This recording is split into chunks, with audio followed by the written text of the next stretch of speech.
Hey folks, it's the Kawai guy, Sean O'Shea. I'm here at my home outside of Nashville, Tennessee, and I happened to get an MP11 kind of in my care. This had been out on tour with our artist Nicole Nordeman. She was doing a show with Amy Grant, so it's going to be with me until they take it out on the road again. Well, I figured as long as it's here, I would show some of you how this thing works, so just kind of an overview of finding your way around it. Some of you may own them and be unsure about it, and others may have just never even seen or played an MP11, so here's our chance. It's an extremely capable instrument. When I first look at the entire dashboard, I wonder how complicated it might be.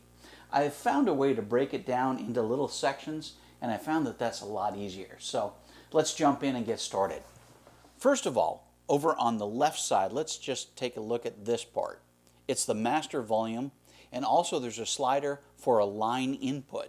You could have a drum machine or a synthesizer, another keyboard, your MP3 player or phone or tablet, computer, whatnot, sending audio in here, and you have separate control over that.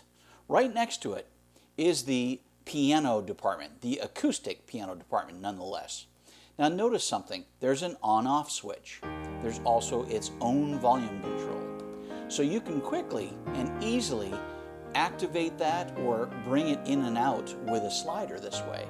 You have a number of different pianos, and once you select a particular piano and its effects here, that will be remembered when you go to activate it or go back to that department.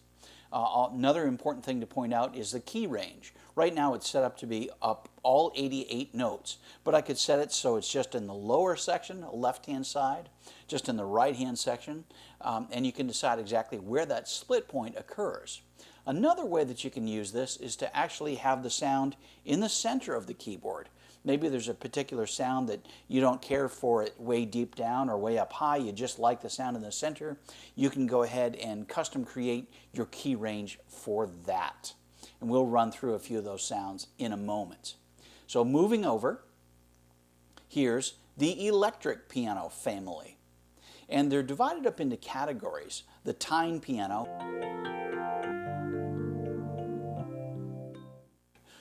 the reed, the modern, and then there's other E-pianos like the classic electric grand and clavichord. And once again, there's different versions of that, and there's different effects that can be taken in and out, including the type of amplifier that this is played through.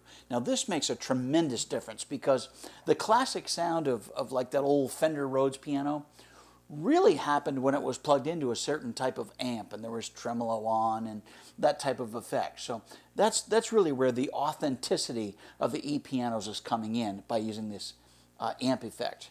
And here again, it's a separate on-off control and a separate volume control for that sound. Moving over here, once again, we treat this as a separate sound engine. Its own on-off switch, its own volume control, its own set of effects. Here we have strings, synth pad sounds, some other keyboard instruments like harpsichords and mallets, and for those of you with a great left hand, which would not be me, there's a bass sound that you can put down over on your left-hand side. So you have bass accompaniment while your right hand is doing piano or one of the other sounds. So, for a quick overview, you can see that doing this in a live gigging situation, you can start out with a piano sound, have the strings activated and ready to go, and just push your volume slider up slowly and bring it in, or fatten up your piano sound with that classic David Foster type of a sound from the 80s where you have electric piano and the acoustic piano together. Very, very capable and powerful instrument. Now, we haven't even gotten into the global parameters or the MIDI controller functions or the digital audio capabilities, which is a completely separate matter.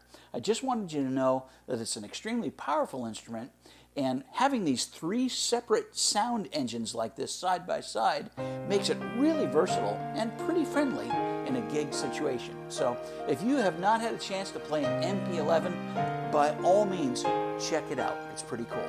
Thanks for watching, and I hope to see you again in a helpful hint video from Kawai very soon. Thanks.